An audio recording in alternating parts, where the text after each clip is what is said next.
రజతోత్సవ సభ success అయినట్టు అనుకోవచ్చా, fail అయిందా? మీరేం చెప్తారు దీని గురించి? ఈరోజు సభ మీద కాంగ్రెస్ వాళ్ళు కానీ బీజేపీలు కానీ ఏమైనా 4-5 ప్రెస్ కాన్ఫరెన్స్లో మనం మాట్లాడుకోవచ్చు కానీ 100 పోలీస్ హెడ్ క్వార్టర్స్ నుంచి ఇన్స్ట్రక్షన్స్ పోయినాయి, కొంతమంది నాయకులు అడ్డుకునే ప్రయత్నం జరిగిందని చెప్పి ఎర్రబెల్లి దయాకర్ రావు కూడా స్టేజ్ మీద మాట్లాడినట్టున్నారు.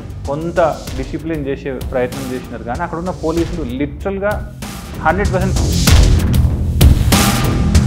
సభ స్టార్ట్ అయిన తర్వాత కేసీఆర్ ఎంట్రీ తర్వాత కేసీఆర్ అమరవీరుల గురించి మాట్లాడలేదు, శ్రీకాంతాచారి గురించి మాట్లాడలేదు, కొండా లక్ష్మణ్ బాపూజీ గురించి మాట్లాడలేదు. తెలంగాణ ఉద్యమంలో కీలక పాత్ర వహించినటువంటి వ్యక్తులు ఎవరైతే ఉంటారో ఎవరి ప్రస్తావన లేదు. మాకు ఒకప్పుడు అందరూ ఎలగొడితే బాపూజీ గారు మాకు జాగ ఇచ్చారు. ఆ ఇచ్చిన జాగ నుంచే దళ దృశ్యం నుంచి ఎంత గొప్ప ప్రస్థానం మొదలైంది. ఆయన కానీ జయశంకర్ సార్ కానీ ఇదే స్పీచ్ ఒక ప్రెస్ మీట్ పెట్టొచ్చు కదా, ఇంత అంగరంగ వైభవంగా ఎందుకు ఇన్ని కోట్లు ఎందుకు వృధా చేసినట్టు అని చెప్పి చాలామంది మాట్లాడుకుంటున్నారు. సంబరం చేసుకుంటే కూడా సహించలేనటువంటి ఒక నీచమైనటువంటి మనస్తత్వం ఉన్నటువంటి నాయకులు చేసే విమర్శల పట్ల ప్రజలు టీఆర్ఎస్ పార్టీగా మారింది 3 ఏళ్ల క్రితం. 25 వసంతాలు ఎట్లా పూర్తి చేసుకుంది టీఆర్ఎస్ పార్టీ? బీఆర్ఎస్ అని అంటారు కదా, మీకు ఎట్లా చేసుకుంటారు మీరు అని చెప్పి ఆయన మాట్లాడుతున్నారు. బీఆర్ఎస్ పార్టీ పేరు కూడా పేరు మారినంత మాత్రాన పార్టీ పేరు మార్చిన తొలి రోజు నుంచి తొలి సెకండ్ నుంచే చెప్తూ వచ్చింది పేరులో తెలంగాణ బదులు. Welcome to the Bhargav podcast. తెలంగాణలో కేసీఆర్ ఎంట్రీ ఇచ్చిన తర్వాత రాజకీయ పరిణామాలు మారబోతున్నాయా? చాలా గ్యాప్ తర్వాత కేసీఆర్ రజతోత్సవ సభ ద్వారా ఆయన స్పీచ్ తెలంగాణ ప్రజలందరూ కూడా విన్నారు. దీని మీద రకరకాల చర్చలు కొనసాగుతూ ఉన్నాయి. మాట్లాడదాం దీని మీద. నాతో పాటు senior journalist analyst Mahesh Kumar గారు ఉన్నారు నాతో పాటు. అన్న, ముందుగా నమస్తే. నమస్తే. నమస్తే బార్. ముందుగా రజతోత్సవ సభ సక్సెస్ అయినట్టు అనుకోవచ్చా, ఫెయిల్ అయిందా? మీరేం చెప్తారు దీని గురించి?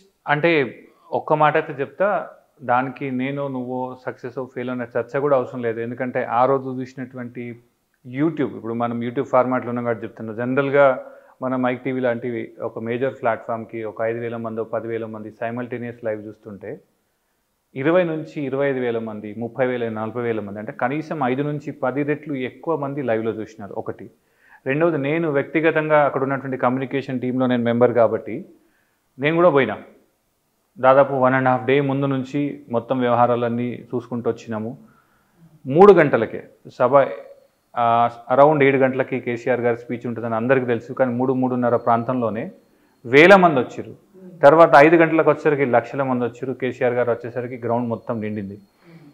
ఒక్క మాటతో చెప్పొచ్చు, ఈరోజు సభ సక్సెస్ అయిందా లేదా అనే విషయాన్ని మనం జస్టిఫై చేయాలంటే తెలంగాణ రాజకీయాలన్నీ సభ చుట్టూ తిరుగుతున్నాయా లేదా అనేది ఒకసారి మనం, మీరు జర్నలిస్ట్గా, నేను జర్నలిస్ట్ ఫ్రెండ్లీ మిత్రునిగా అనాలిసిస్ చేస్తే సరిపోతుంది. గత 48 గంటలుగా ఇదే చర్చ, మొత్తం చర్చ చుట్టే నడుస్తుంది. అంటే ఇది ఎట్లా అంటే, ఒక బ్లాక్ బస్టర్ మూవీ రిలీజ్ అయిన తర్వాత కొంతమంది హీరోకి యాంటీ ఫ్యాన్స్ ఉంటారు. అవును, ఏ ఇట్లుంది అట్లుంది, ఏ సినిమా లేదు అది ఇది అంటారు. బాహుబలి సినిమా కూడా ఫస్ట్ 2 రోజులు వేరే వేరే బ్యాచ్లోనే కదా ఆ సినిమాకు వ్యతిరేకంగా నడిచినటువంటి వేరే వేరే క్యాంపులు ఏదో ప్రచారం చేయడానికి స్టార్ట్ చేసారు. కానీ ఎండ్ ఆఫ్ ది డే మంచిగా ఉందా మంచిగా లేదా అనేది ప్రజలు డిసైడ్ చేసారు. సూపర్ హిట్ అయింది.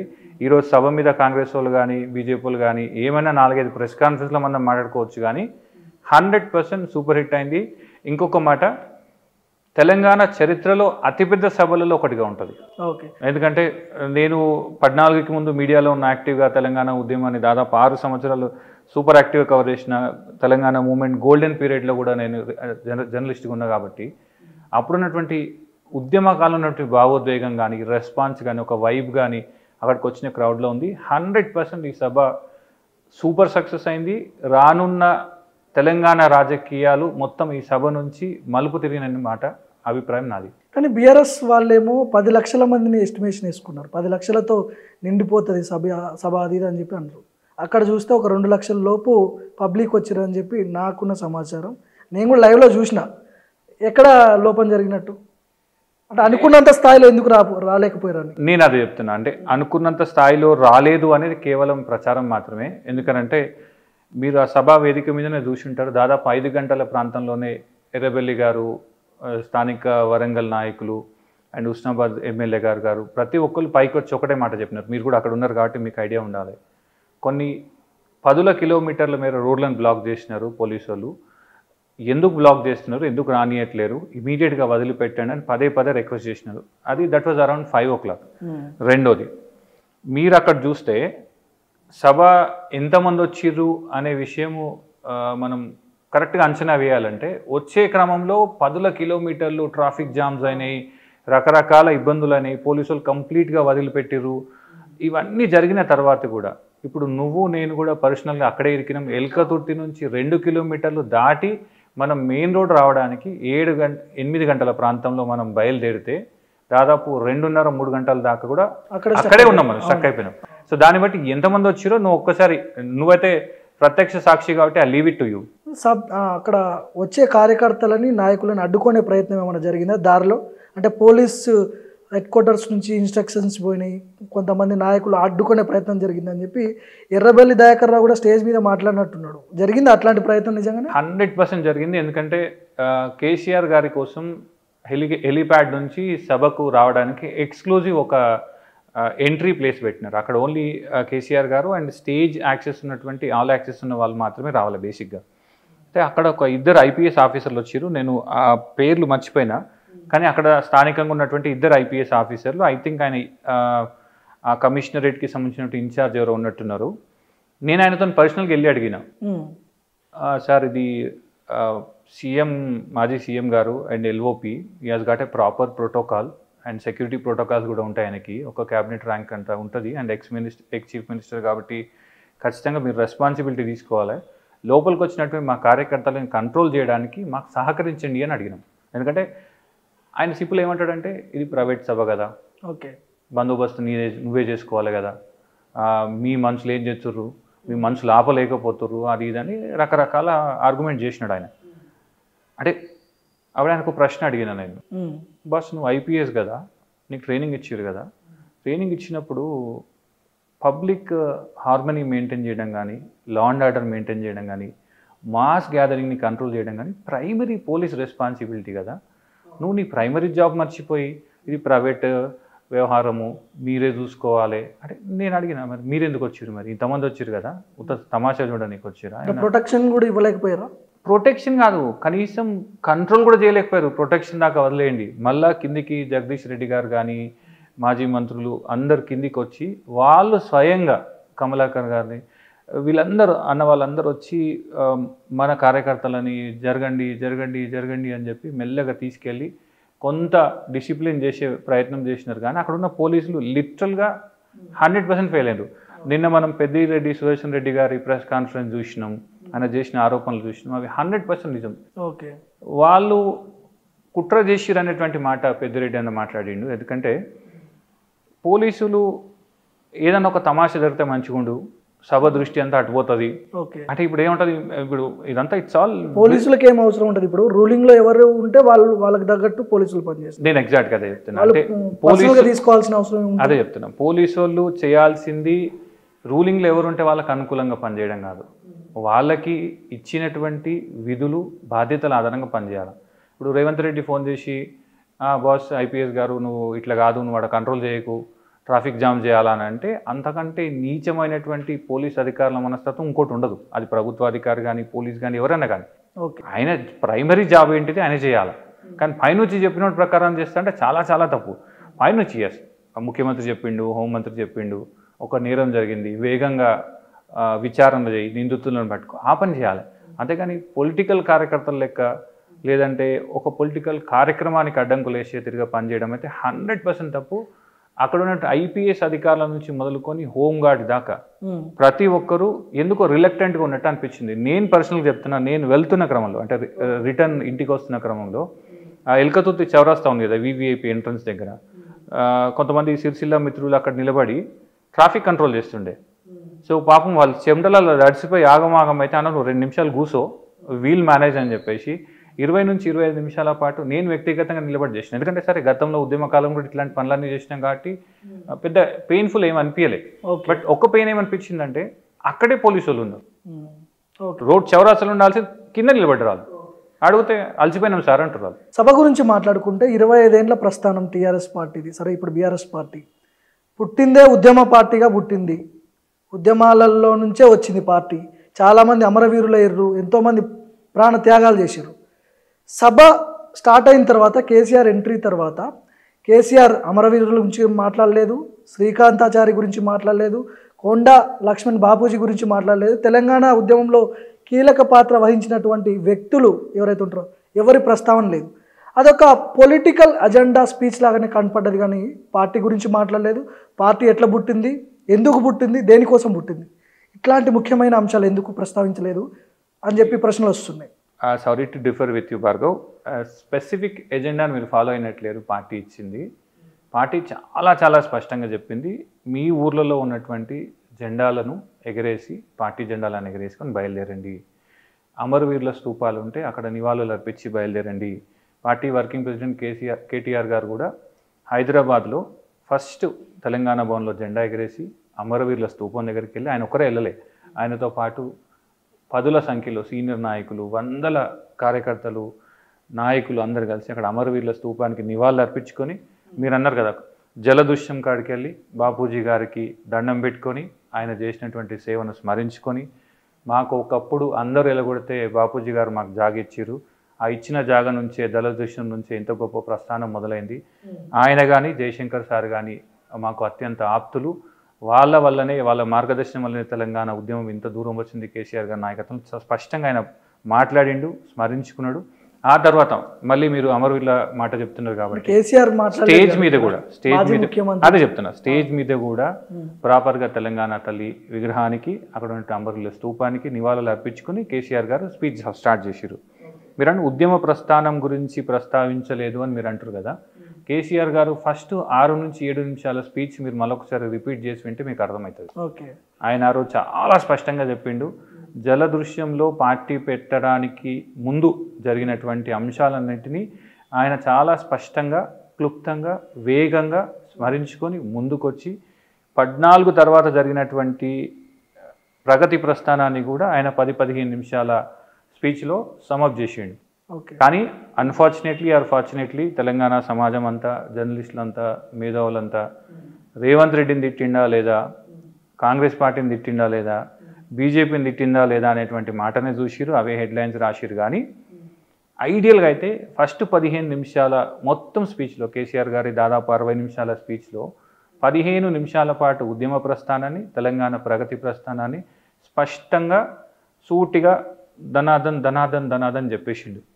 కానీ మీరు గమనించుంటారు, ఓవరాల్గా కేసీఆర్ స్పీచ్ ఒక 40 మినిట్స్ ఉంటుంది, ఎక్కువ ఉండదు, అంతకు మించి 59 నిమిషాలు, 50 నిమిషాలు, 60 నిమిషాలు, 1 నిమిషం తక్కువ, అంటే 1 అవర్. అయితే ఇదే స్పీచ్ ఒక ప్రెస్ మీట్ పెట్టొచ్చు కదా, ఇంత అంగరంగ వైభవంగా ఎందుకు, ఇన్ని కోట్లు ఎందుకు వృధా చేసినట్టు అని చెప్పి చాలామంది మాట్లాడుకుంటున్నారు. అంటే సంబరాన్ని కూడా వృధా అనేటోళ్ళకి భావదారిద్ర్యం అనడం కంటే ఇంకేం అనలేము. ఎందుకంటే ఎదుటోడు సంతోషంగా ఉంటే, ఎదుటోడు డెవలప్ అయితే ఏడ్చేటువంటి కాంగ్రెస్ పాలన ఉంది కాబట్టి వాళ్ళ మైండ్ సెట్స్ అట్లాగే ఉంటాయి. తెలంగాణ ఎదుగుతుంటే దానికి కుట్రలు చేసి కూలగొట్టాలి, ఎవడన్నా పక్కోడు బిల్డింగ్ కడితే హైడ్రా పెట్టి కూలగొట్టాలి, ఏదన్నా పర్రెలు పడ్డ ప్రాజెక్టుకి నిర్మాణం చేయమంటే లేదు మొత్తం కూలిపోయేదాకా వెయిట్ చేయాలి. ఇది ఒక రకంగా చెప్పాలంటే అప్పుడు ఆంధ్రాలో ఒక డైలాగ్ నడుస్తుండే, సైకో పాలన అది ఇది అని చెప్పి. పాపం వాళ్ళు తప్పుదారి పెట్టి ఆ స్లోగన్ అక్కడ తీసుకున్నట్టున్నారు. తెలంగాణ ప్రజలు తీసుకోవాలి. అట్లాంటి సైకోటిక్ మెంటాలిటీ ఉన్నటువంటి సమాజాన్ని నిర్మాణం చేసే దిశగా కాంగ్రెస్ పార్టీ పోతుంది. ఎస్, నీకు ఏదన్నా పొలిటికల్గా కేసీఆర్ గారి నుంచి ఇది రాలేదు, అది రాలేదు, నీకు ఏదన్నా అసంతృప్తి ఉంది, నా పేరు తీయలేడు, మా పార్టీ పేరు తీయలే, అది చెప్పు. కానీ సంబరం చేసుకుంటే కూడా సహించలేనటువంటి ఒక నీచమైనటువంటి మనస్తత్వం ఉన్నటువంటి నాయకులు చేసే విమర్శల పట్ల ప్రజలు కానీ పార్టీలు కానీ పెద్దగా రెస్పాండ్ అయితే నేను అనుకోవట్లేదు. మీరు ఇంకొక మాట అన్నారు, ఒక ప్రెస్ మీట్తో చెప్పొచ్చు కదా అని. నువ్వు అదే మాట కనుక తీసుకుంటే దేశంలో కానీ, సమాజంలో కానీ, కుటుంబాలలో కానీ సంబరాలు కానీ, పండగలు కానీ, పెళ్ళిళ్ళు కానీ, ఇంకెట్లాంటి వేడుకలు ఉండనే ఉండే. మీరు గుర్తుపెట్టుకోవాలా, 25 సంవత్సరాల బీఆర్ఎస్ ప్రస్థానం కాదు అది, 25 సంవత్సరాల తెలంగాణ ప్రస్థానం అది.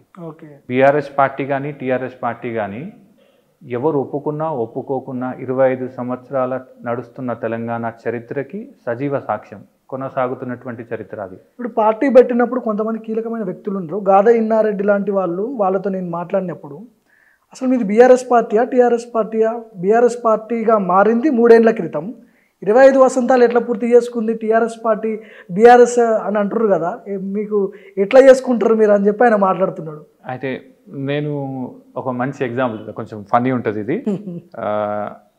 ఇప్పుడు ఒక ఆయన ఉంటాడు, నేను అమెరికా పోయినప్పుడు కానీ, సడన్గా ఆస్తులు వచ్చినప్పుడు కానీ, అద్భుతమైనటువంటి కెరీర్ డెవలప్మెంట్ కానీ చేసినప్పుడు 30 ఏళ్ళ కింద పెట్టిన పేర్లు కొంతమందికి నచ్చాయి. ఏది ఏసం XYZ ఉంటుంది, నర్సయ్య లాంటిది ఏదో పేరు ఉంటుంది, నర్సింగ్ అని రాసుకుంటాడు. లేదంటే ఇంకేదైనా పేరు ఉంటుంది, దానికి ఇంకో పేరు పెట్టుకుంటాడు. లేదు, మారుతున్న క్రమంలో పార్టీలు కూడా రకరకాల స్థల కాలమాన పరిస్థితులు ఆకాంక్షల మేరకు పేర్లు మార్చుకుంటాయి. ఒక వ్యక్తి పేరు మారినంత మాత్రాన ఎట్లయితే తన పుట్టినరోజు కానీ తన వయసు అయితే మారదో, అదేవిధంగా బీఆర్ఎస్ పార్టీ పేరు కూడా పేరు మారినంత మాత్రాన పార్టీ పేరు మార్చిన తొలి రోజు నుంచి తొలి సెకండ్ నుంచే చెప్తూ వచ్చింది, పేరులో తెలంగాణ బదులు భారత్ అని వచ్చింది, విశాల దృక్పథం అబ్బింది, కానీ డిఎన్ఏ అదే ఉంది. కానీ నేను ఏమంటున్నా అంటే తెలంగాణ అనే పేగుబంధాన్ని తెంచుకుంది టీఆర్ఎస్ పార్టీ, అందుకే లాస్ట్ టైం ఎలక్షన్లో కేసీఆర్కి దెబ్బపడ్డదని చెప్పి చాలామంది మాట్లాడుతున్నారు. అంటే ఒక మాట, తెలంగాణ పేగుబంధం తెంచుకున్నది అనేటువంటి కామెంట్ కేవలం ఏంటిదంటే ఎట్లనన్నా చేసి తెలంగాణకు ఒక గొంతుక ఉండొద్దు, తెలంగాణకు ఒక బలం ఉండొద్దు అనేటువంటి వ్యక్తులు చేసేటువంటి ప్రచారము, లేదంటే ఇంకొక మాటలు చెప్పాలంటే కుట్రలో భాగమే. కానీ ఏ రోజు తెలంగాణ పేగుబంధం తెంచుకుంది BRS party, TRS party? Telangana పేరు మార్చిన తర్వాత తెలంగాణ గురించి మాట్లాడలేదా? తెలంగాణ ప్రగతి గురించి పనిచేయలేదా? తెలంగాణ ప్రగతి ప్రస్థానాన్ని ముందుకు తీసుకుపోలేదా? తెలంగాణ అభివృద్ధిని ఆపిందా?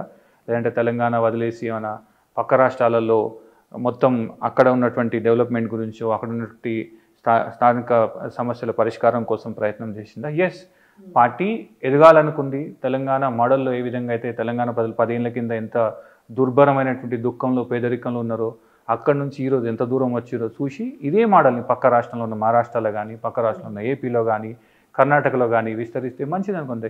ఇంకోటి, తెలంగాణ పేగుబంధం తెగింది అనేటువంటి మాట చెప్పేటోళ్ళందరూ కూడా ఒక రకంగా చెప్పాలంటే తెలంగాణకు ఒక వెన్నుపూస లెక్క ఉన్నటువంటి ఒక పార్టీని తెలంగాణ సమాజం నుంచి దూరం చేయాలన్నటువంటి ఒక లార్జర్ కాన్స్పిరసీలో భాగంగా చేస్తున్నారు. ఈ రోజు కూడా పార్టీ తెలంగాణకి దూరం కాలేదు, తెలంగాణకి దూరం కాదు కూడా. ఎందుకంటే అదే మాట చెప్తారు కదా. కాంగ్రెస్ పార్టీకి సంబంధించిన కొంతమంది నాయకులు, ఎమ్మెల్యేలు, ఎంపీలు వాళ్ళు చెప్తున్న మాటలు ఏంటంటే ఈ సభకు సంబంధించి ఒక 10 నుంచి 15 మంది దగ్గర 150 కోట్లు వసూలు చేశారు ఈ సభ కోసమే అని చెప్పి వాళ్ళు విమర్శలు చేస్తున్నారు. అట్లాంటిది ఏమైనా జరిగిందా?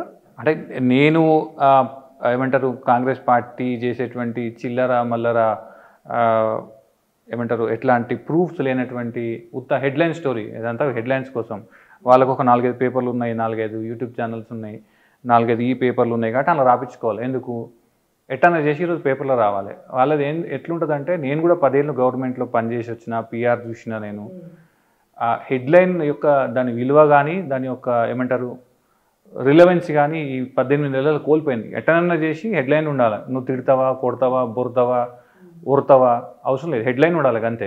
నువ్వు 150 కోట్లు అని రాస్తారు కాబట్టి 150 కోట్లు అంటాడు. అది 150కి రాస్తలేము రాబోయే, రేటు పెరిగింది 1500 అంటే కూడా 1500 అంటాడు. ఇంకొక ఆయన ఏమంటాడు, అరే ఈ చాందోలైంది మీడియాలో మన వార్త రాక సొంత ముఖ్యమంత్రి అని 4 మాటలు తిడతాడు. ఇంకొక ఆయన ఏమంటాడు, అసలు ఈయన మంత్రి కాదు, ముఖ్యమంత్రికి అసలుకి పనికిరాడు వీరేంద్రబాబుని కూడా. అంటే అదొక విచిత్రమైన ఒక సర్కస్ లెక్క ఉంది అది. ఎస్పెషల్లీ మీడియా హెడ్లైన్ సర్కస్ అని చెప్తాను, ఎందుకంటే నేను జర్నలిస్ట్గా పిఆర్ఓగా పనిచేసిన కాబట్టి. కాంగ్రెస్ పార్టీ ఏంటంటే ఎంతసేపు హెడ్లైన్ హంటింగ్ అనేది ఉంటుంది. ఒక రకంగా చెప్పాలంటే హెడ్లెస్ పీపుల్ చేసే హెడ్లైన్ హంటింగ్ అని అంటాను నేను. మీరు ఏదైతే అంటారో సోషల్ మీడియా కొన్ని యూట్యూబ్ ఛానల్ పెట్టి ఇట్లా విష ప్రచారం చేస్తున్నారు అని చెప్తున్నారో, కాంగ్రెస్ సోషల్ మీడియాలో ఒక వీడియో వైరల్ అవుతుంది. అది పాత వీడియో కావచ్చు మేబీ, బట్ ఇప్పుడు ప్లే చేస్తా, ఇప్పుడే అది ట్రెండింగ్లో ఉంది, వాళ్ళు సర్క్యులేట్ చేస్తున్నారు. రేవంత్ రెడ్డి పేరు తీసే ధైర్యం ఉన్నదే కేసీఆర్ కు? కేసీఆర్ నిజంగా తెలంగాణ ఉద్యమకారులని, తెలంగాణ బిడ్డని అనుకుంటే రేవంత్ రెడ్డి పేరు తీసి చూడమని చెప్పి నేను కేసీఆర్ కు సూటిగా సవాలు చూస్తున్నా. ఆ సన్నాసికి నా కళ్ళలో చూడడానికి భయం, నా పేరు తీయడానికి వణుకు. ఆ సన్నాసి నా పేరు తీయమని అడుగుతున్నా నేను అంతే. మరి ఏడుంటే ఎందుకు తీస్తున్నాడు? కాంగ్రెస్ లేదన్నప్పుడు తిట్టుడు ఎందుకు? సో ఈ వీడియో సర్క్యులేట్ చేస్తున్నారు మన social media, Congress social media. అది ఏమంటానంటే, మంచి సైకాలజీలో ఒక మంచి ఫేజ్ ఉంటుంది, ఐడెంటిటీ క్రైసిస్ అనేది. అందరికీ ఐడియా ఉంటుంది ఇది. ఐడెంటిటీ క్రైసిస్ చాలా తీవ్రంగా ఉన్నటువంటి వ్యక్తులు ఇట్లాంటి నీచమైనటువంటి దుర్మార్గమైనటువంటి క్యాంపెయిన్కి పాల్పడతారు. రేవంత్ రెడ్డి ప్రాబ్లం ఏంటిదంటే ఆయనకు కూడా తెలుసు, ఆయన టీంలో పనిచేసిన ప్రతి ఒక్కరితోని నాకు పరిచయం ఉంది, ఎన్నికల ముందు కూడా వాళ్ళందరితో మాడుతుండే, ఆయనకు కూడా ఒక మీడియాలో ఒక బ్యాచ్ ఉంది కాబట్టి వాళ్ళందరితో వ్యక్తిగతంగా మాడుతుంది, వాళ్ళందరూ చెప్తుంది మావోడు ప్రయత్నం చేస్తుంది ఈసారి ఎట్లానన్నా చేసి ఎల్ఓపి కావాలి, ఓకే మళ్ళీ 28లో మాత్రం గట్టిగా కొడతా నేను ముఖ్యమంత్రి అయితే. ఆయన తయారైందే అందుకు, ఆయన 1000 కోట్లు 100 కోట్లు తీసుకొచ్చి ఖర్చు పెట్టింది అందుకు. ఎట్లా చేసి ప్రతిపక్షం సీట్లో కూర్చోవాలా, కేసీఆర్ గారితో కూర్చుండి ఆమ్నే సామ్నే 4-5 డైలాగులు వేయాలనేది ఆయన తాపత్రయం ఉండే. ఆయన కళలో కూడా ముఖ్యమంత్రి అయితే అనుకోలేడు. ఆయన దరిద్రానికి, తెలంగాణ దరిద్రానికి, మాలాంటోళ్ళ దరిద్రానికి, తెలంగాణ దురదృష్టానికైనా ముఖ్యమంత్రి అయింది. కానీ ఆయన అర్థం చేసుకోవాల్సింది ఏంటంటే పదవులు ఎడ్డిమార్ గుడ్డి సీటులు వస్తాయి కానీ దానికి ఒక వాల్యూ కానీ, వ్యక్తికి ఉన్నటువంటి క్యారెక్టర్ విలువ కానీ, వ్యక్తి యొక్క ప్రాశస్త్యం కానీ, వ్యక్తి యొక్క ఇంపార్టెన్స్ రిలవెన్స్ అనేది ఉత్తగా ఏదో ముఖ్యమంత్రి కాగానే రాదు. ఎందుకంటే దేశంలో మస్తు మంది ముఖ్యమంత్రులు, కానీ చరిత్రలో నిలిచిపోతాడు కదా రేవంత్ రెడ్డి. ఎందుకంటే 10 ఏళ్ళ ప్రాంతీయ పార్టీ, తెలంగాణ ఉద్యమ పార్టీ అంత బలంగా నిర్మించుకున్నాడు కేసీఆర్. 10 ఏళ్ళు పాలించిండు. ఇట్లాంటి వ్యక్తిని ఓడగొట్టి పక్కన కూర్చోబెట్టిన వ్యక్తి రేవంత్ రెడ్డిగా నేను చరిత్రలో నిలిచిపోతా అని చెప్పి ఏదో సమ్ ఇంటర్వ్యూలో చూసినాను. ఆ పేరైతే ఉంటుంది కదా. నేను అదే చెప్తున్నా. ఇప్పుడు నేను నా గురించి ఈడ భార్గవతో కూర్చుండి నేను ఇసుంటోని అసుంటోని, నేను ఆక్స్ఫర్డ్లో చదువుకోవాల్సిన, నేను గీడున్నా, నేను అమెరికాలో చదువుకుంటాను, ఈడున్నా, ఇవన్నీ చెప్తే నడవదండి. నువ్వు ఫస్ట్ అడవి చదువుకొని రావాలి. ఈయన కూడా రేవంత్ నా చరిత్రలో నిలిచిపోతుంటే చరిత్రలో నిలిచిపోతుంది. చరిత్రలో ఎట్లా నిలిచిపోతుంది?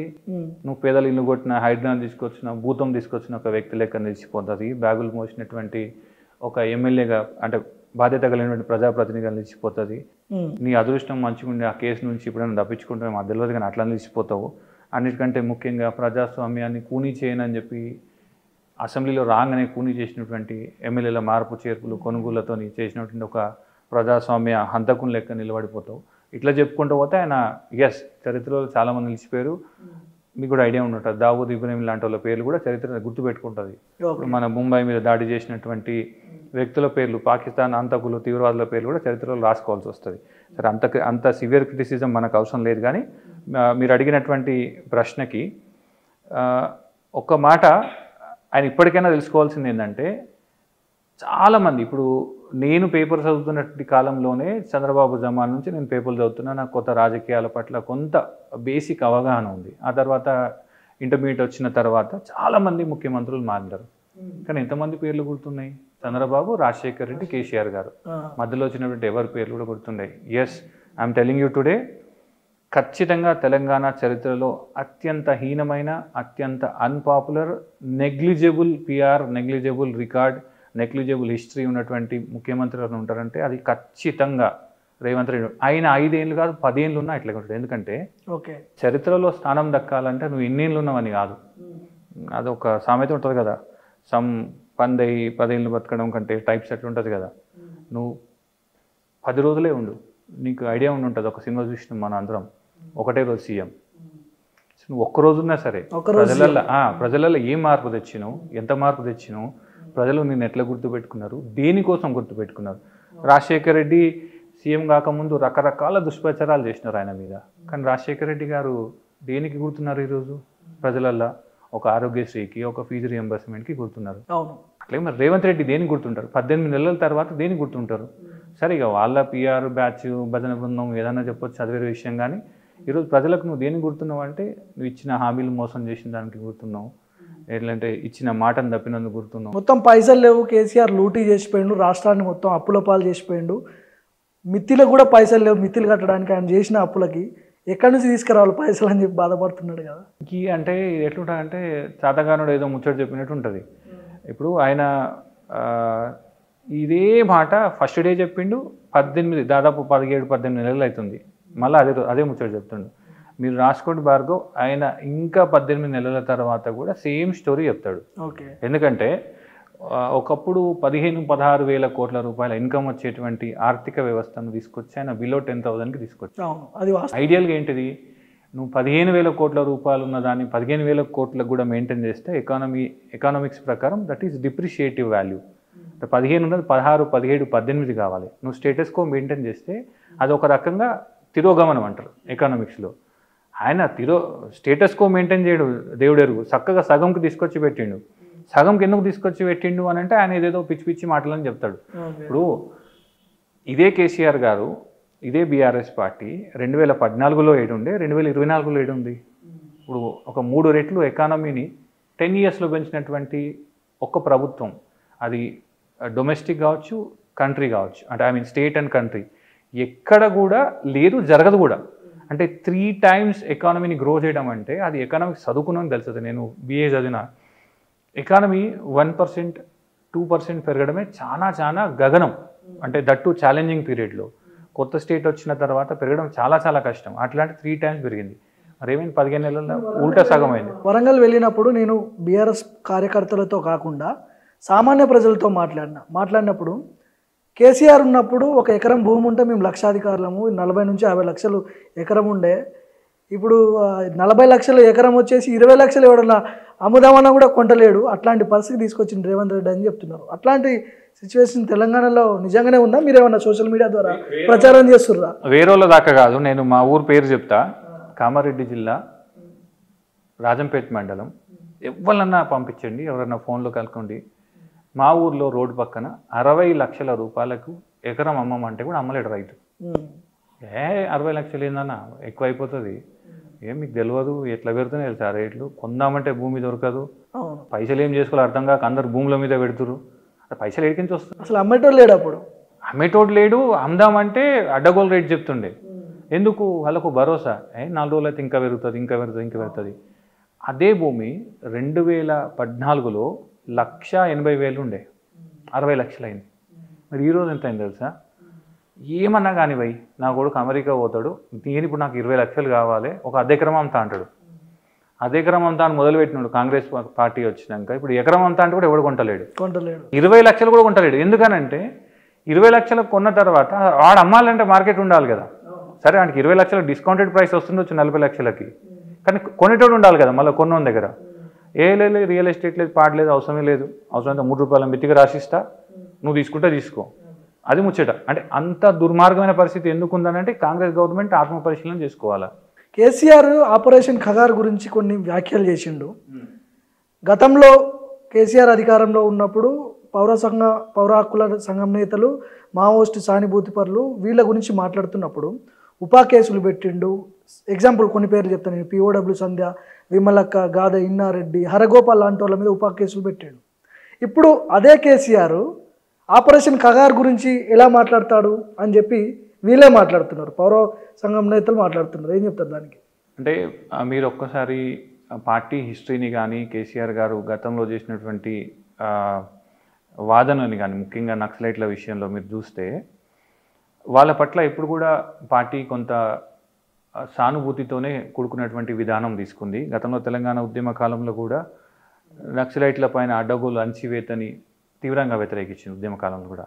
మీరు గమనిస్తే రేవంత్ రెడ్డి వచ్చినాక జరిగినటువంటి ఎన్కౌంటర్లు వర్సెస్ 10 సంవత్సరాలు 18 నెలల్లో జరిగినటువంటి కమ్యూనిస్టులు, మావోయిస్టులు, కమ్యూనిస్టు సంఘాల మీద జరిగినటువంటి అణిచివేత వర్సెస్ 10 సంవత్సరాల అణిచివేత నంబర్స్తో సహా ఒకసారి మీరు బేరూజీ వేసి చూడండి. అంటే ఇక్కడ ఫోకస్ చేసింది కేంద్ర ప్రభుత్వం చెప్పింది కదా, అసలు నక్సలైట్లను లేకుండా చేస్తాం, మావోయిస్టులు ఉండరు, అది అని చెప్పి ఫోకస్ చేసింది బీజేపీ. ఇక్కడ రేవంత్ రెడ్డికి ఏం సంబంధం ఉంటుంది? మీరు ఇంతకుముందు అడిగింది ఏంటంటే అంతకుముందు కేసులు పెట్టారు కదా, ఉప కేసులు పెట్టారు మావోయిస్టు సానుభూతి పరుల మీద, వాళ్ళకి పాజిటివ్గా మాట్లాడే వాళ్ళ మీద ఉప కేసులు పెట్టారు. అట్లాంటి కేసీఆర్ ఈరోజు ఖగార్ గురించి మాట్లాడే అర్హత లేదని చెప్పి మాట్లాడుతున్నారు చాలా మంది. అదే కేసీఆర్ గారు ఉద్యమ కాలంలో దాదాపు కమ్యూనిస్టు భావజాలం ఉన్నట్టు ప్రతి ఒక్క పార్టీకి, ప్రతి ఒక్క సమూహానికి అండగా నిలబడి 15 ఏళ్ల పాటు కొట్లాడిన విషయం మనం మర్చిపోద్దు. ఒకటి. రెండోది, maintenance of piece is different, elimination of person is completely different. ఇప్పుడు ఆడ బీజేపీ చేస్తుంది ఏంటిది? వ్యక్తి హననం చేసి ఒక ఐడియాలజీని, మావోయిజాన్ని చంపేస్తా అంటారు. వాళ్ళు బహిరంగ ప్రకటన చేస్తారు కదా అమిత్ షా. వాళ్ళు వేరే దేశం నుంచి వచ్చినటువంటి తీవ్రవాదులు దేశ అంతర్గత సార్వభౌమత్వానికో ఇబ్బంది అయ్యేటువంటి వ్యక్తులు గారు. వాళ్ళు అడుగుతుంది ఏంటిది? రాష్ట్ర కేంద్ర ప్రభుత్వాలు ప్రజల యొక్క మానవ హక్కులకి, కనీస అవసరాలకి, డెవలప్మెంట్కి న్యాయం చేయలేకపోతున్న ఈ ప్రభుత్వాలు కాబట్టి వేరే మాదొక సిద్ధాంత ప్రాతిపదిక మీద కొట్లాడతాం అనేటువంటి మాట చెప్తారు. గతంలో కూడా ఆంధ్రప్రదేశ్ జమానాలో నక్సలైట్లతో చర్చలు జరిగినాయి. అవి సరే విఫలమైన అసఫలమైన అది చర్చ తర్వాత. కానీ యుద్ధం చేసేటప్పుడు కూడా, యుద్ధం చేస్తున్న క్రమంలో కూడా చర్చలు అనేటువంటి ఒక కాన్సెప్ట్ ఉంటుంది. పక్క దేశంతోని, శత్రువుతోని. వాళ్ళు మన దేశంలో ఉన్నటువంటి బిడ్డలు, చాలామంది మన దేశ పౌరులు ప్రభుత్వం పైన వ్యతిరేక ధోరణి ఉన్నటువంటి వ్యక్తులు, ప్రభుత్వాన్ని కూల్చివేసే లేదంటే అంటారు లా అండ్ ఆర్డర్ని క్రియేట్ చేసేటువంటి సిచ్యువేషన్ చేసినటువంటి తీవ్రవాదులు గారు వాళ్ళు. కాబట్టి వాళ్ళ పైన ఏదైనా కఠినమైన చర్య తీసుకున్నప్పుడు నథింగ్ బట్ ఏంటంటే సెంట్రల్ గవర్నమెంట్ యుద్ధం ప్రకటించింది. ఆ యుద్ధం ప్రకటించడానికి ముందు కనీసం పీస్ టాక్స్ అనేటివి కానీ, అంటే ఏమంటారు టాక్స్ ఆఫర్స్ అనేది బేసిక్ సూత్రం. అది నువ్వు వాళ్ళతో నిజంగా చర్చలకు గట్లా పురామాయించి ఉండుంటే, వాళ్లకు సానుభూతి చూపించేటువంటి మానవ హక్కుల సంఘాలు కానీ ఇతర సంస్థల ద్వారా కనుక ప్రయత్నం చేసి ఉంటే ఇంకా బెటర్ రిజల్ట్స్ వచ్చేటివేమో అని నాకు అనిపించింది. మన కేసీఆర్ సార్ కూడా క్లియర్గా చెప్పారు కదా, వెంటనే ఆ అణిచివేత కార్యక్రమాన్ని ఆపండి, చర్చలకు ప్రయత్నం చేయండి, వాళ్ళకు కూడా అవకాశం ఇవ్వండి, వాళ్ళు చెప్పేటువంటి వాదన వినండి, ఎక్కడైనా వాళ్ళు చేసేటువంటి ప్రజాస్వామిక డిమాండ్లు కానీ ప్రజల కోసం చేసేటువంటి డిమాండ్లు కానీ వాటిని నెరవేర్చండి అనేటువంటి డిమాండ్ చేసినారు. కాబట్టి డెఫినెట్గా కేంద్ర ప్రభుత్వం కూడా అణిచివేతను లేదంటే యుద్ధాన్ని ఆపేసి చర్చల దిశగా పోతే అక్కడ ఉన్నటువంటి అడవి బిడ్డలకి కానీ అక్కడ ఉన్నటువంటి ఆదివాసీలకు కానీ అందరికీ మంచిది అని నాకు అనిపిస్తుంది. గతంలో కేటీఆర్ కొన్ని వ్యాఖ్యలు చేసిండు. ఈ పథకాలు వీటన్నిటితో పోలిస్తే ఒక 10 యూట్యూబ్ ఛానళ్ళు పెట్టుకుంటే అధికారంలోకి వచ్చేటోళ్ళమేమో మేము అనే లైన్లో మాట్లాడాడు. ఇప్పుడు అందులో సక్సెస్ అయిందనుకోవచ్చా బీఆర్ఎస్ పార్టీ? అంటే కేటీఆర్ అన్న చెప్పింది స్పెసిఫిక్గా మీరు ఒకటి గుర్తుపెట్టుకోవాలా, స్టేట్మెంట్ వైజ్ స్టేట్మెంట్ అర్థం చూడాల్సిన అవసరం లేదు. బిట్వీన్ ద లైన్స్ అంటారు కదా, అంటే రీడ్ బిట్వీన్ లైన్స్ అంటారు కదా. ఆయన ఇంటెన్షన్ ఏంటిదంటే ప్రాపగాండా చేసినటువంటి కాంగ్రెస్ పార్టీని మేము సరిగా ఎదుర్కోలేకపోయినామేమో, we are completely focused on development and programmes ఉండే, మేము ప్రాపగాండా మీద పిఆర్ మీద దృష్టి పెట్టాలనే ఉద్దేశంతో అన్నారు. కానీ ఈసారి మీరు గమనిస్తే బీఆర్ఎస్ పార్టీ ఎక్కడ కూడా కాంగ్రెస్ లెక్క ఒక విషయ ప్రచారం చేసేటువంటి యూట్యూబ్ ఛానల్ పెంచి పోషించట్లేదు. ఇప్పుడు మీరున్నారు, మీరు ఒక పార్టీ బీట్ రిపోర్ట్ ఉన్నారు, చాలా రోజుల నుంచి బీట్ చూస్తున్నారు. ఎన్నిసార్లు మీకు వ్యక్తిగతంగా పార్టీ ఆఫీస్ నుంచి కానీ అంటే మా ఆఫీస్ నుంచి కానీ ఎప్పుడైనా ఒక రిక్వెస్ట్ వచ్చిందా, కొంచెం వీళ్ళని బ్యాషింగ్ చేస్తూ వీళ్ళని తిడుతూ అడ్డగోలుగా ఏమంటారు ఇల్లును ఇంట్లో ఉన్న కుటుంబ సభ్యులను లేదంటే వాళ్ళ క్యారెక్టర్ అసాసినేషన్ చేసినటువంటి ఒక స్టోరీ ఏమైనా కానీ లైన్ ఏమైనా కానీ ఎప్పుడు చేయట్లేదు. మీరు ఒకటి గుర్తుపెట్టుకోండి, సోషల్ మీడియా అనేది ఎంత అవినాభావ సంబంధం ఉంది ప్రజా జీవితంలో అంటే now it has become like a mirror. సమాజంలో ఏం జరుగుతుందో సోషల్ మీడియాలో అది కనిపించే పరిస్థితి కనిపిస్తుంది. కాబట్టి ఇది ఖచ్చితంగా ఇంత వైల్డ్గా ప్రజలు సోషల్ మీడియా కేంద్రంగా రియాక్ట్ అవుతారంటే ఇలా పార్టీ యొక్క కాంట్రిబ్యూషన్ కంటే కూడా ప్రజల యొక్క కాంట్రిబ్యూషన్ ఎక్కువ ఉంది. కడుపు మండిన ప్రతి ఒక్కరు కూడా తమ చేతిలో ఉన్నటువంటి మొబైల్ సాధనంతో ప్రభుత్వం పైన తమ కోపాన్ని కానీ తమ ఫ్రస్ట్రేషన్ని కానీ వెళ్ళగలుగుతున్నారు. ఇంకోటి ఏంటంటే ప్రభుత్వానికి ఒక హెచ్చరిక జారీ చేస్తున్నారు, బాస్ నువ్వు నాకు ఇవన్నీ చెప్పి అధికారంలోకి వచ్చి నువ్వు చేస్తావా సస్తావా అనేటువంటి ఒక హెచ్చరిక జారీ చేస్తున్నారు. కాబట్టి what ever pro BRS content social మీడియాలో కనిపిస్తున్న వల్ల 90% purely organic and purely from people. కానీ ఒక్కటి మాత్రం చెప్పగలుగుతాను నేను, కాంగ్రెస్ సోషల్ మీడియా కంటే బీఆర్ఎస్ సోషల్ మీడియా చాలా బలంగా ఉంది. వాళ్ళు డిఫెండ్ చేసుకోలేకపోతున్నారు. వీళ్ళు చేసే దాడిని, బీఆర్ఎస్ పార్టీకి సంబంధించి సోషల్ మీడియా చేసే దాడిని వాళ్ళు తట్టుకోలేకపోతున్నారు. డిఫెండ్ వాళ్ళ మంత్రులే చెప్తున్నారు స్వయాన, అంత బలంగా తయారు చేసింది బీఆర్ఎస్ పార్టీ. అంటే ఇప్పుడు డిఫెండ్ చేసుకోవాలని అంటే ఇప్పుడు నేను ఎవరన్నా పోయి ఏదైనా క్రైమ్ చేస్తాను, నేను చాలా దుర్మార్గమైన క్రైమ్ చేస్తాను. ఇప్పుడు ఆయన జింకలను చంపనికి ట్రై చేసిండు, అటు ఎవడన్నా మనసును చంపనికి ట్రై చేసి అయ్యో నేను డిఫెండ్ చేసుకోలేకపోతాను, నువ్వు చేసేదే లంగ పని, ఇంకా నువ్వు ఏడా డిఫెండ్ చేసుకుంటావు? బేసిక్గా ఇప్పుడు ఏదైనా మంచి పని చేసినావంటే డిఫెండ్ చేసుకోనికి వస్తుంది. లేదా నేను పలానా స్కీమ్ వేయనీకి పోయినా లేదంటే ప్రాజెక్ట్ కట్టనీకి పోయినా దీనివల్ల భవిష్యత్తులో ఇంత లాభం అవుతుంది, ఇది డిఫెండెన్స్ కింద పనిచేస్తుంది. నువ్వు ఉన్న ప్రాజెక్ట్ని పండబెట్టడానికి ట్రై చేసి డిఫెండ్ చేసుకుంటా అంటే ఎట్లయితుంది? ఒకటి. రెండోది, నువ్వు పేదల ఇల్లు కూలగొట్టినప్పుడు నువ్వు ఏమని డిఫెండ్ చేసుకుంటావు? నువ్వు హైడ్రా తీసుకొచ్చినావు, 100,000 మంది ఇల్లు కూలగొట్టినావు, ఏమని డిఫెండ్ చేస్తావు? నేను భవిష్యత్తు నగర నిర్మాణం చేస్తా కాబట్టి ప్రస్తుతం ఉన్న నగరాన్ని బుల్డోజర్లు పెట్టి సాఫ్ చేస్తా అంటే ఎవరు డిఫెండ్ చేస్తాడు? ఎట్లా డిఫెండ్ చేస్తాడు? అంటే మనిషికి ఒక కాన్షియస్నెస్ ఉంటుంది కదా, మన కళ్ళ ముందు జరుగుతున్నటువంటి దురాగతాన్ని మన మైండ్ కూడా ఫుల్ ప్లేస్ డిఫెండ్ చేయలేదు. ఎట్ ద సేమ్ టైం నువ్వు మంచి చేసినావు అనుకో, మంచి చేస్తే ఆటోమేటిక్గా నీకు ప్రజల నుంచి కానీ పార్టీ నుంచి కానీ విత్ ఇన్ యువర్ క్యాబినెట్ నుంచి కానీ వాళ్ళే వచ్చి డిఫెండ్ చేస్తారు. ఈ ప్రభుత్వం వచ్చి మొదలుపెట్టినటువంటి అన్ని కార్యక్రమాలు కూడా యాంటీ పీపుల్ కార్యక్రమాలే, లేదంటే హాఫ్ హార్టెడ్ కార్యక్రమాలే. నువ్వు ఫుల్ ప్లేజ్డ్ నీ ఇంటెంట్ మంచిగా ఉండి నువ్వు ప్రజల కోసం మంచి చేస్తే నువ్వు అన్నో చూసినావా డిఫెండ్ చేసుకోలేకపోతున్నాం అనే ఒక వన్ లైన్లోనే ఈ 18 months కాంగ్రెస్ పార్టీ జర్నీ ఉంది. డిఫెండ్ చేసుకోలేనటువంటి దరిద్రమైన ప్రోగ్రామ్స్ని, దరిద్రమైన స్కీమ్స్ని, దరిద్రమైన కార్యక్రమాలు ఎందుకు తీసుకొచ్చినాను? మరి డిఫెండ్ చేసుకోగలిగినటువంటి కార్యక్రమాలు చేసుకురానంటే వాళ్ళు చేసే తప్పుల్ని బీఆర్ఎస్ పార్టీ ప్రజల్లోకి చాలా బలంగా తీసుకుపోతుంది. సో ఆ ఎఫెక్ట్ ఏమైనా ఉండొచ్చేమో. నేను అదే అన్న, ఇంతకుముందు నేను చెప్పింది అదే. అంటే పార్టీ ప్రజల్లోకి ఎంత వేగంగా అయితే, ఎంత విస్తృతంగా అయితే తీసుకుపోతుందో, 18 నెలల పాటు పార్టీలో ఉన్నటువంటి టాప్ టు బాటమ్ ఉన్న ప్రతి ఒక్క కార్యకర్త కొట్లాడడం కానీ, ఎక్స్పోజ్ చేయడం కానీ, ఎక్కడికక్కడ మాట్లాడడం కానీ, ఎదురు తీయడం కానీ, అవసరమైతే కేసులు పెట్టించుకొని అయినా సరే వెనక దగ్గర ముందుకు పోవడం కానీ ఇవన్నీ చేస్తున్నారు. At the same time today social media has become people's media. ప్రజలే తమ వాయిస్ని పెట్టుకోవడానికి ఎంచుకున్నటువంటి మీడియం అండ్ మాధ్యమం. కాబట్టి అక్కడ ఉన్నటువంటి వాయిస్ని కేవలం బీఆర్ఎస్ పార్టీ వాయిస్ లేక చూడడానికి లేదు. అది ఏమంటారు, సమాజం యొక్క రిఫ్లెక్షన్. అది సమాజమే తమ వాయిస్ని, మెసేజ్ని గట్టిగా చెప్తుంది. కాబట్టి కాంగ్రెస్ పార్టీ చేసినటువంటి ఏ దుర్మార్గానైనా కానీ ఇంత గట్టిగా ఎదురిస్తారు అనేది మెసేజ్ని కాంగ్రెస్ పార్టీ తీసుకోలేదు. కానీ వాళ్ళు ఏం చేస్తారు, చాలా జాగ్రత్తగా ఇది బీఆర్ఎస్ పార్టీ మీడియా ప్రజల వాయిస్. అరే నాయన, ప్రజల వాయిస్ కాకపోతే ఒక పార్టీకి గిన్ని కోట్ల మంది, గిన్ని లక్షల మంది ట్వీట్లు చేసేదో, వాట్సాప్లు పంపేదో, ఫేస్బుక్లో పోస్టులు చేసేదో యాడుంటుంది, ఎంతగానో ఉంటుంది. ఇప్పుడు ఒక్కొక్క వీడియో ఒక ప్రజలైతే వెళ్ళి చెప్తలేరు కదా, ఆగ్రహంగా వెళ్ళి ఏదో ప్రొడక్షన్ చేసి చెప్పే పరిస్థితి ఉండదు కదా. ఇప్పుడు నువ్వే పోయినావు చాలాసార్లు, ఎంతమంది ఎంత అగ్రెసివ్గా, ఎంత ఓపెన్గా ఏమంటారు, చాలా వ్యతిరేకంగా చెప్తున్నారు. నీకు అర్థమవుతుంది నుంచి రక్తాలు వస్తున్నాయి వాళ్ళు మాట్లాడుతుంటే. అంటే ఒక పార్టీ కానీ ఒక వ్యవస్థ కానీ ప్రొడ్యూస్ చేస్తే 1 లేదా 2, 3, 10, 20 చేస్తుంది. మరి 1000 లక్షలైతే చేయలేదు కదా. నాకు తెలిసి 18 monthsలో ఈజీగా నా సోషల్ మీడియా వాళ్ళలోనే నేను కనీసం ఒక 10,000 బైట్లు చూసింటా. 10,000 బైట్లని ప్రొడ్యూస్ చేసే శక్తి ఈరోజు ఉన్నటువంటి దేశంలో అతిపెద్ద పార్టీలకే లేదు. ఐ మీన్ బీజేపీ లాంటి దేశవ్యాప్తంగా ఉన్నటువంటి పార్టీలు, కాంగ్రెస్ పార్టీకే దిక్కులేదు. ఎందుకంటే ప్రజలు రెస్పాండ్ అవుతున్నారు. ఆ వైబ్ కానీ, ఆ వైబ్రేషన్ కానీ, ఆ రిఫ్లెక్షన్ కానీ సోషల్ మీడియాలో కనిపిస్తుంది. చివరిగా చెప్పండి అన్న, కేసీఆర్ ఎంట్రీ ఇచ్చిండు, చాలా గ్యాప్ తర్వాత ఎంట్రీ ఇచ్చిండు, ఇట్లనే యాక్టివ్గా ఉంటాడా లేకపోతే మళ్ళీ బ్యాక్ టు ఫామ్ హౌసా? అంటే కేసీఆర్ గారి నాయకత్వ శైలి అనేది ప్రతిసారి, ఎస్పెషల్లీ లాస్ట్ 15 yearsలో ఎంత గొప్ప న్యూస్ కంటెంట్ ఉంటుందని అంటే, ఆయన సైలెన్స్ ఉన్న కంటెంటే, బయటకు వచ్చి మాట్లాడిన కంటెంటే, పని చేసిన కంటెంటే, పని చేయకున్న కంటెంటే, ప్రభుత్వానికి 1 year టైం ఇస్తా అన్న కంటెంటే. అది అంటే I mean anything is breaking. What ever KCR is does, it is a breaking. కానీ ఫామ్ హౌస్లో ఉండి గమనిస్తుంటున్నాడు, అన్నీ చూస్తున్నాడు.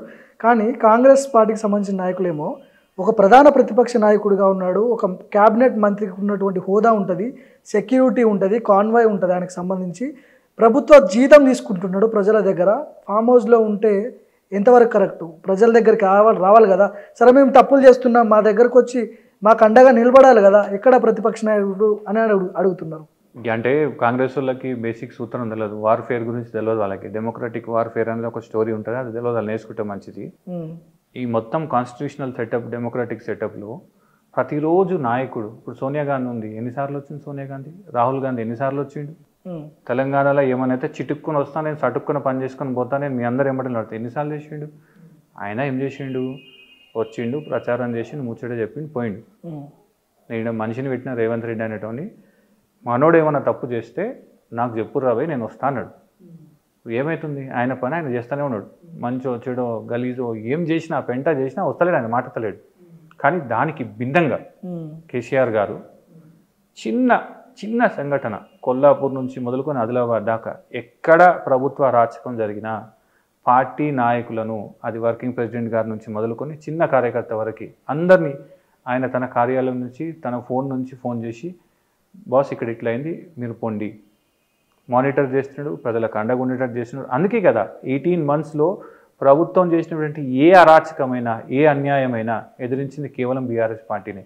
ఎవరైనా చెప్పగలుగుతారా? అది కేసీఆర్ గారి ప్రమేయం లేకుండా, డైరెక్షన్ లేకుండా, ఆజ్ఞ లేకుండా బీఆర్ఎస్ పార్టీ ప్రజా పోరాటాలలో మమేకమని చెప్పగలుగుతారా?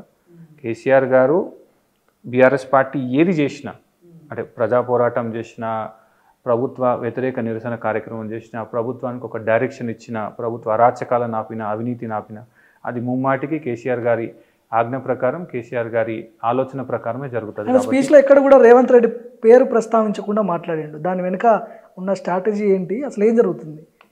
అంటే వన్ వర్డ్లో చెప్పాలంటే ఇంకా రేవంత్ లెక్కలోకి తీసుకోలేదా? అదే Revanth you have to grow up boss. ఇంకా నీకు ఇంకా ఎలిమెంటరీ స్కూల్లోనే ఉన్నావు, నువ్వు కనీసం మాస్టర్స్ లేదంటే గ్రాడ్యుయేషన్ పూర్తి చేయాలి రాజకీయాలలో అని చెప్పడం. ఎందుకంటే ముఖ్యమంత్రి, నేను నిన్న ఒక ప్రొఫెసర్ గారు చెప్పిన మంచి లైన్ ఇక్కడ కోట్ చేస్తా, I take no shame quoting it. ఆయన ఏమంటాడంటే, రాజశేఖర్ రెడ్డి గారు కూడా చంద్రబాబుతో యుద్ధం చేస్తున్న సందర్భంలో చాలా నెగటివిటీ ఉండింది, ఆయన ఫ్యాక్షనిస్టు, అది ఇది రకరకాల దుర్మార్గమైన ప్రచారం చేసింది యాంటీ వైఎస్ఆర్ మీడియా. కానీ ఎప్పుడైతే అధికారంలోకి వచ్చిండో ఆయన చంద్రబాబుని ఏ రోజు కూడా ముట్టుకోలే, ఏ రోజు కూడా తిట్టలే. ఆయన ఒక 2 నుంచి 3 సంవత్సరాల పాటు తన ఇమేజ్ బిల్డింగ్ ప్రజా అనుకూల కార్యక్రమాలతో చేసినాడు. కానీ రేవంత్ రెడ్డి ఏం చేసిండు, వచ్చిన తెల్లారి నుంచే ఇక కేసీఆర్, కేటీఆర్, హరీష్ రావు ఇదే దండ, ఇక పొద్దు నుంచి రాత్రి వరకు.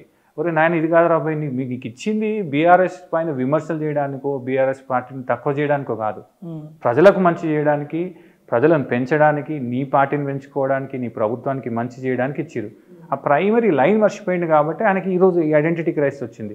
ఆయన వచ్చిన రోజే కనుక రాజకీయాల పైన కాకుండా, పరిపాలన పైన, విమర్శల పైన కాకుండా, ఇచ్చిన హామీల పైన కనుక ఫోకస్ చేసిండుంటే ఎస్, ఆయనకు స్థాయి పెరిగేది. ఆ స్థాయిని ప్రజలతో పాటు ప్రతిపక్ష నాయకులు కూడా గుర్తించే స్థాయికి వచ్చేటోడు. కానీ ఆయన బస్ మిస్ అయిండు. నాకు తెలిసి ఇప్పటి నుంచి ఏదంటారు కదా, కాశీ దాకా ఇంకేం చేసుకుంటా పోయినా కానీ ఆయన పేరుని ప్రతిపక్ష నాయకుడు కేసీఆర్ గారు వదిలేయండి, కనీసం ప్రజలు కూడా గుర్తుంచుకునేటువంటి పరిస్థితి లేదు. అంతదాకా ఎందుకండి, ఇప్పుడు ఆయన సొంత క్యాబినెట్ మినిస్టర్లు, ఎమ్మెల్యేలు, పార్టీ కార్యకర్తలే గుర్తుంచుకోలేరు, ఇంక్లూడింగ్ ఏమంటారు పార్టీ ఇన్ఛార్జెస్ వరకు. ఎవరైతే ఉద్యోగం ఇచ్చారో వాళ్ళే మర్చిపోతున్నారు.